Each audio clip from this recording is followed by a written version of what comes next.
What the hell is this escrow thing everyone keeps talking about?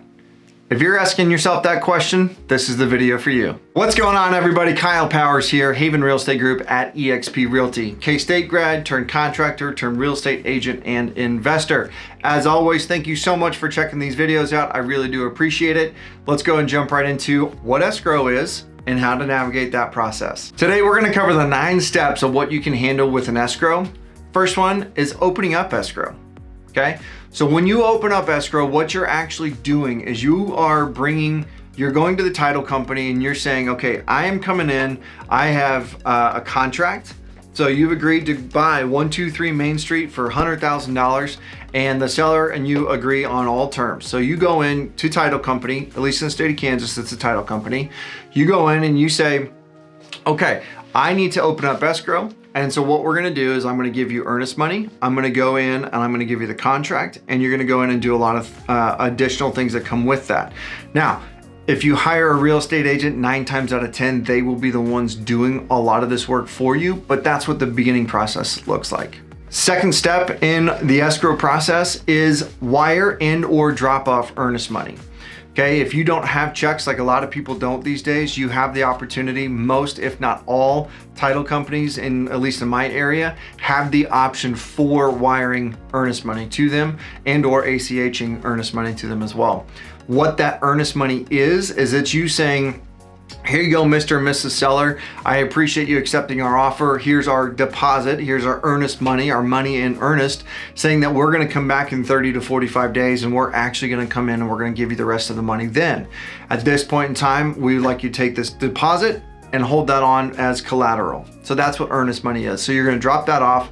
Sometimes it's a $500, $1,000, $1,500, $2,000 check. It really depends on what your purchase price is, but that's what you're looking at with earnest money. Third thing in the escrow process or going through it all is doing your inspections. Again, you're gonna come in and once you put a house under contract, again, if you're working with me, I'm gonna cover all of this with you anyway, but once you put a house under contract, what you're doing is you have 10 to 15 days to actually go through everything. Do your whole home inspection, your radon, your termite, your sewer line inspection, depending on the age of the house. Whatever that looks like, you have an open playbook to literally go do any and all inspections that you may want to, so that way you can get it taken care of and know what you're getting into when you go and buy this home. Fourth one is any additional inspections. Again, let's say that you go through and do a whole home inspection and they say, well, the HVAC's this and the roof looks like this and you need to have someone check out all of those. Cool, let's go get an HVAC technician. Let's go get a roofer to give us an inspection. Let's go through a lot of that stuff and really dive deep into what it is you're getting into. Because again, I'll tell you on inspections, guys, when I do my inspections, like my own personal house, I spent over $1,000 on inspections. But here's the thing, I was able to negotiate a big piece of this and make sure that we have everything to go, and knowing what I was getting into, I was able to negotiate a big piece of this, and we're gonna cover that in a minute. But I spent that money up front because I wanted to go in eyes wide open, right? I didn't want to know that, oh, my house is being eaten from the inside out by termites. Or hey, my fireplace doesn't work because it's got this and now I'm dumping carbon monoxide into my house. True thing. Or hey, my sewer line's 80% blocked. Again, these things all happen to me. This is the house that I bought personally. Again, I promise you it's not that bad of a house, but all of those things were happening. And so I went through and I did those inspections. I did all of that stuff to know what I was getting into. So inspections are a big piece. I don't care if it's a brand new house, I would highly recommend doing inspections just because you're gonna be money ahead by doing that. I had a brand new build house go out and we did an inspection and everything that way, and we came up with a punch list of items for them to do.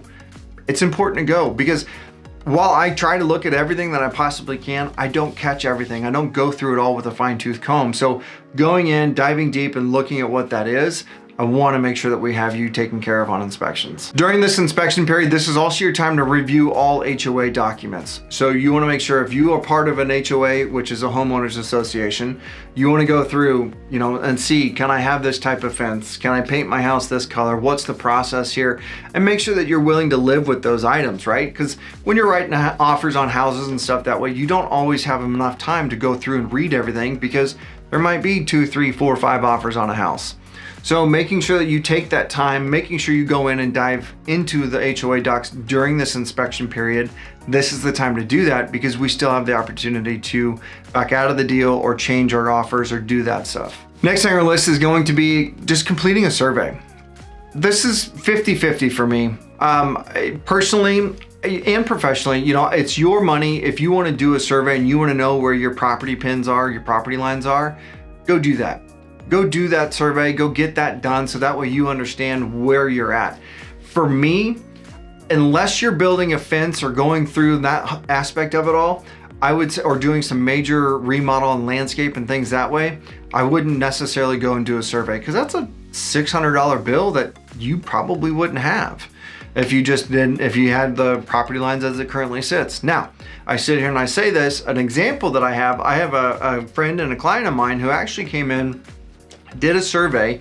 He was getting ready to build a fence, so I'm glad he did the survey, but getting ready to build the fence, and he comes in and found out that his neighbor and behind him had taken up 20 feet of his property. 20 feet, not 2, 20.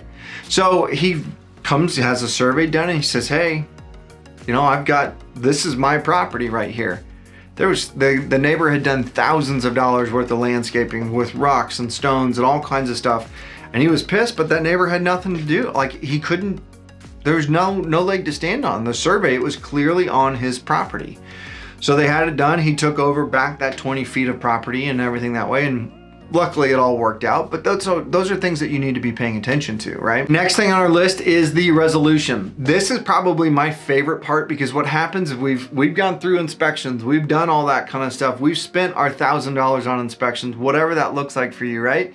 And I'll give you my personal experience. Again, I'm not lying to you when I tell you this, but when I had all my $1,000 of inspections, I did a whole home inspection. I did a termite inspection. I did a radon inspection. I did a sewer line inspection. I did a fireplace inspection. I did all of these things, had it all taken care of. But you know what? That $1,000 worth of work, $1,000 worth of inspections was worth $16,000 worth of repairs.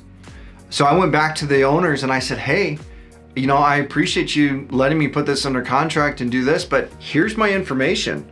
Like your fireplace failed, you've got active termites. Fun fact, my house is the only place that I've physically seen a termite moving. Still bought the house, I wouldn't stress about termites here. Your radon's high, you've got chipped and peeling paint, your sewer line is 80% blocked. Yes, 80% blocked. And I went back and I said, hey, I need all of this fixed. I'm putting my family into this house, my pregnant wife at the time, like I need all of this fixed. I'm not gonna have time to be able to do all of this. And so they came in and they were like, okay, you're right. And so, because here's the thing, guys, is that if you go through and do all of those inspections and do all of that stuff, the next buyer is probably gonna have those same heartburn with the same issues, right? And as a seller, you have to disclose those material defects that someone may want to see before they actually purchase the home. So it's very advantageous for the seller to actually go with the buyer that has brought all these together. Now, don't be unreasonable, right? Like, oh, the doorknobs aren't the right color, or you've got wallpaper up and I don't want to do that. No, don't be silly with it, right? Like, we're here to actually do some things that are major issues. Again, for me, fireplace, radon, termites, sewer line, chipped and peeling paint, like those are all big things for me, right? So that's an important part of it, and going through the resolution and doing those negotiations. So at this point, we've agreed on all that stuff, and then going through that one, there's a little bit of a lull. I promise you that stuff's still being worked on, things are going through, your lender's working, the appraiser's working, we've got all that stuff. So the next thing that you're hitting is the actual appraisal. Okay, so you go through that appraisal, they go through and say, yes, the house is worth X amount of dollars, or no, it's not worth, it's worth this much less. Whatever that looks like, you have that opportunity to have a non-biased third party come in and run those numbers for you, right? So you wanna make sure that you're doing that. I'll tell you, even this year, just this year, I had a client go in and we came in and we were able to, it actually helped them, we had the buyers, we are able to get the price $20,000 cheaper than what we had it initially under contract for, because the VA appraiser came in and actually took care of them. Not took care of them, but really was like, hey, I can't find comparables. And he's right. I mean, that was part of the deal of what we had too, and what we talked to the listing agent about, but they were adamant that they wanted that price. So, but we were able to get $20,000 off the price of that house. So the appraisal is a big step that you really it's there to protect you and making sure that you're not overpaying for a house. Next thing on our list is that final loan approval. So this is when your lender checks to make sure you're still employed. They make sure that your debt to income hasn't changed. They make sure all of that stuff hasn't happened or hasn't changed, because they're looking at all that stuff to make sure that they are still making a good investment in you and making a good investment in the house and making sure all that's good there. So once you have that final loan approval, that means you're very close to that clear to close, which is the most beautiful 3 words in the US language, clear to close, okay? Because that's the next step we're going to. The next and final step is close on the deal. This is closing day, right? You get in, we go to the title company, you sign your documents, seller's already signed. It's just you, the title company, your agent, and everybody's there happy, having fun, doing all that kind of fun stuff. You get the keys this day and this house is officially yours. Okay, so this is the entire process of everything. So this house, it all accumulates to this day, to your closing day. This is the day that we want you to remember at least for the next 4 or 5 years until you go to sell the house again, which if you do, call me. But anyway, this is closing day. You get the keys, you turn the key, you're moving into your house. This is your beautiful day to enjoy your new home. As always, thank you so much for watching these videos. I really do appreciate it. If you guys have any questions about buying, selling, investing, or anything real estate related, please reach out.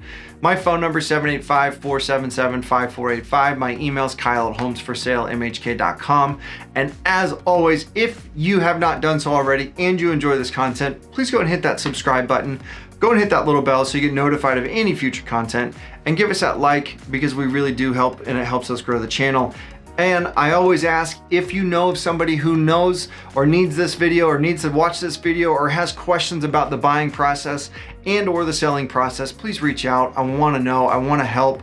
I'm here, genuinely want to make sure that you have a good experience when you go buy a house, whether it's in Manhattan or wherever it is. I want to help you and make sure that you have a good experience.